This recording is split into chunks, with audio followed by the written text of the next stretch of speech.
What's up, everybody? Welcome to episode number 40 of Week in Review. My name is Sean. On this week's show, we're going to talk about one game and the week's new releases. The reason for only one game this week is because I've been a little extra busy. We went and saw the Washington State Cougars play the Oregon Ducks down in Pullman, Washington, and that was a lot of fun. We went down and went to the Caboose on the Palouse, which is a place that we randomly stopped at one year. One of the games we went to, and it kept going back because it's a really good place to go eat. I really enjoy it. This year they threw a little bit of a wrench in the system by playing ska music, which nobody expected. As a genuine fan of ska, I actually do like it. It's it's fun to make fun of whatever you're skanking around doing all that whole thing, and it looks ridiculous and is weird and kind of dumb, but I enjoy the music, and it was about the last thing I would have guessed at that particular place in that particular part of the state of Washington. That is such a weird type of music for it, but it was good. The game was good. Had a lot of fun doing that. So that's why the content's a little bit short. Carved pumpkins with, the kids. It's all the good stuff. On top of all of that, both mid-90s and Can You Ever Forgive Me didn't make it to theaters this week, and that's kind of annoying to me. They kept showing trailers. The release date was October 19th, especially for mid-90s. It wasn't until Tuesday, the day the video posted, last week's video posted, that I started to see YouTube ads where it's like, in theaters everywhere, October 26th. And I went, huh.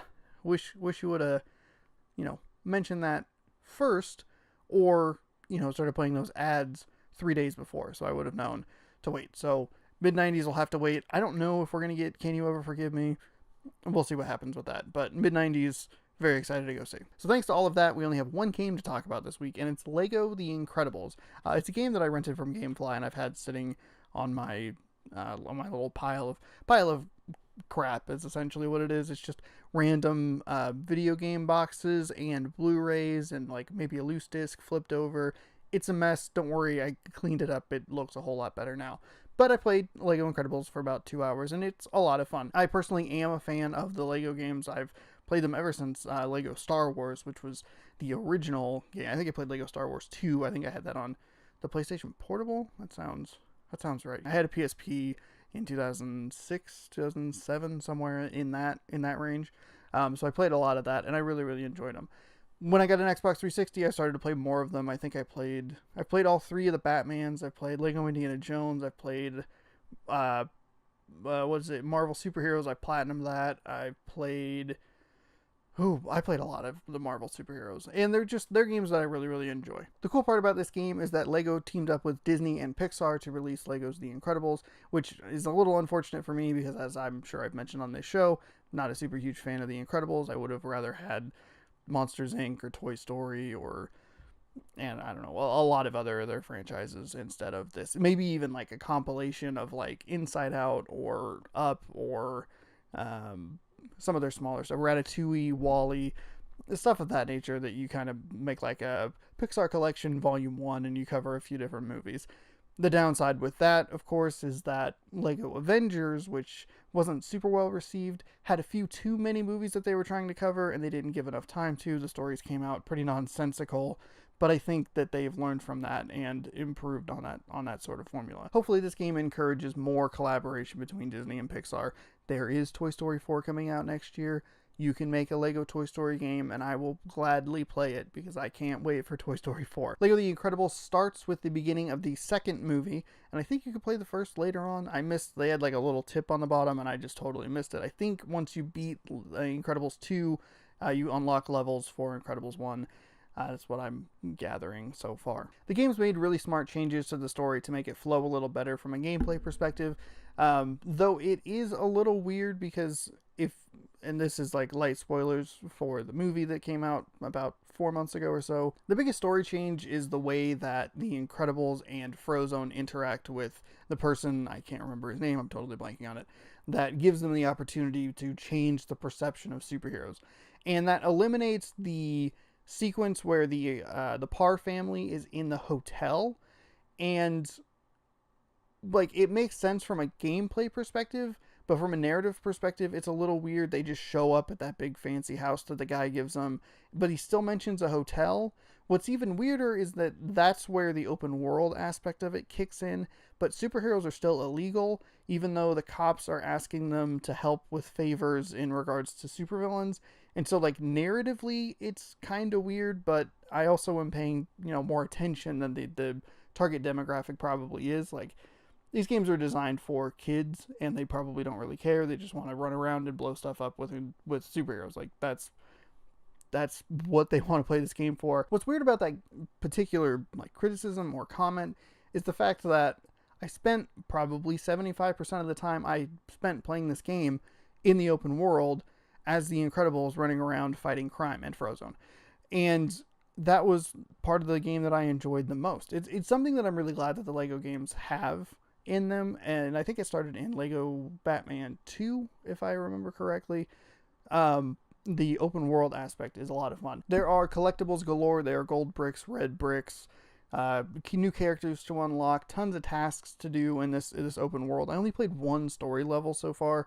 I just got so wrapped up in the open world. And what I like about it is it's broken into different districts, and each district has like a specific chunk of things going on. They have like 10 gold bricks, a red brick, a certain number of unlockable characters, incredible family builds, and those are all interesting, and they have that kind of Metroidvania feel where, oh, I see this gold brick, but I don't have this character that has this power, so I need to come back to it, so I'll keep that in mind.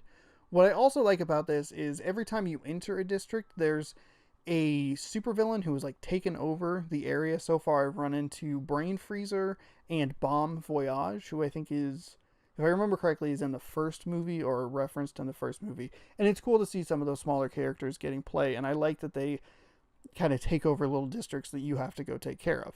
How do you take care of the districts? Well, basically when you go into the area, it flashes up with a breaking news cinematic where a news anchor tells you kind of what's going on. In order to remove the threat of the supervillains, in this case Brain Freezer and Bomb Voyage, you have a couple of different missions that you have to take care of, usually saving civilians or doing something specific related to the character who has taken over the area. So in the Brain Freezer area, you have to go and defend like some ice cream stands, and then in the Bomb Voyage area you have to defuse bombs. So it's tailored to who is in the area, and the missions are interesting.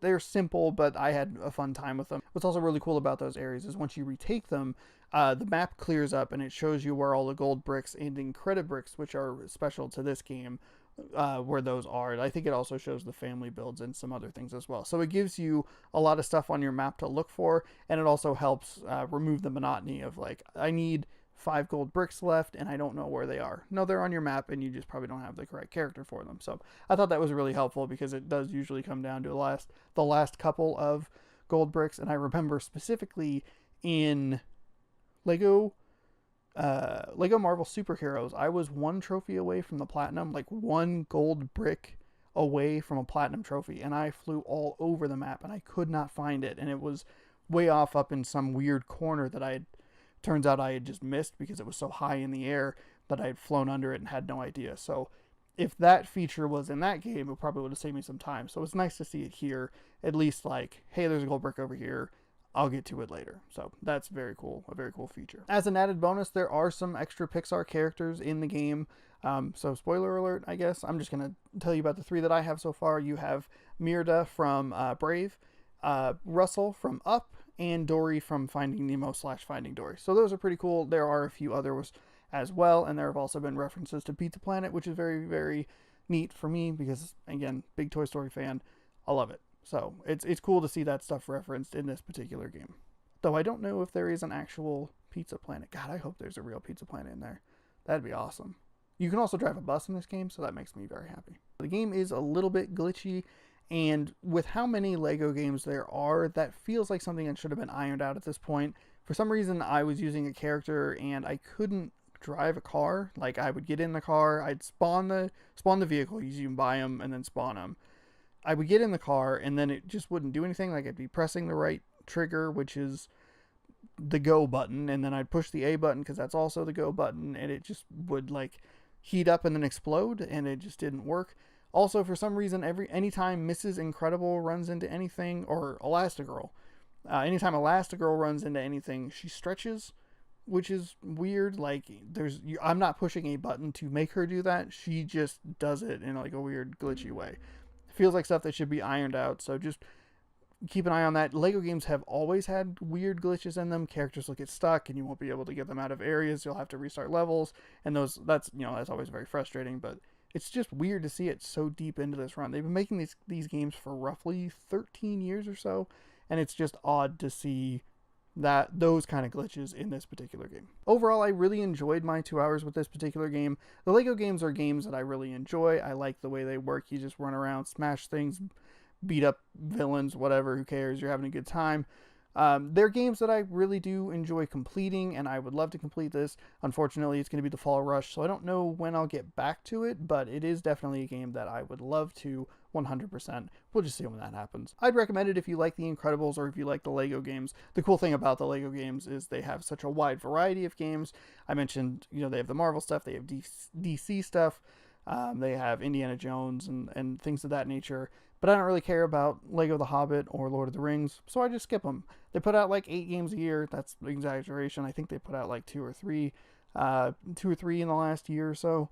If you include a couple of remasters or ports, that number gets up a little bit. They have a wide variety of licenses across a bunch of different brands, so you're bound to find something that you enjoy. So I really enjoy the Lego games, and I'm hoping to get back to this soon.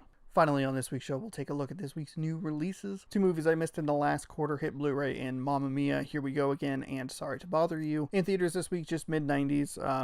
I mentioned it last week. Still very excited for it. I mentioned it at the beginning of this show.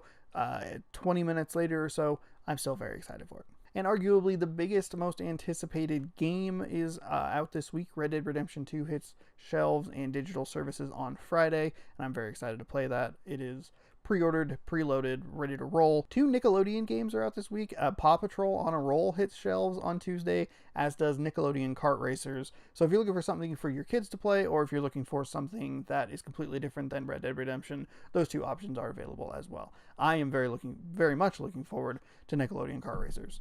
I'm very excited for that game. I'm going to be Reptar. I'm going to be Michelangelo. And it's going to be a real good time. I don't think they've even announced all the characters for that. I think they may have all the tracks announced for that, but I'm not exactly sure. So there's a lot of mystery going into that game. Arguably more mystery than going into Red Dead Redemption 2. Pick your hype train, or hype cart, or horse. Which are you on? Put me in the hype cart for Nickelodeon Kart Racers. That's it for this week's show. Thank you so much for watching. This is 40 episodes, so that's the big 40. Over the hill, I think is what it is, if I remember correctly. When people turn 40, like over the hill. I'm not 40, so I don't know.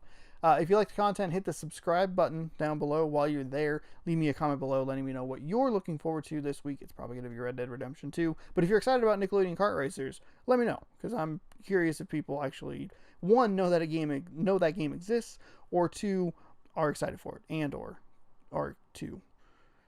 Doesn't matter. Let me know down in the comments below. Be sure to check Wednesday for an Overcooked 2 Let's Play with Ashley. Be sure to check back Thursday for football. And as always, check back every Tuesday for more Week in Review. See you next week.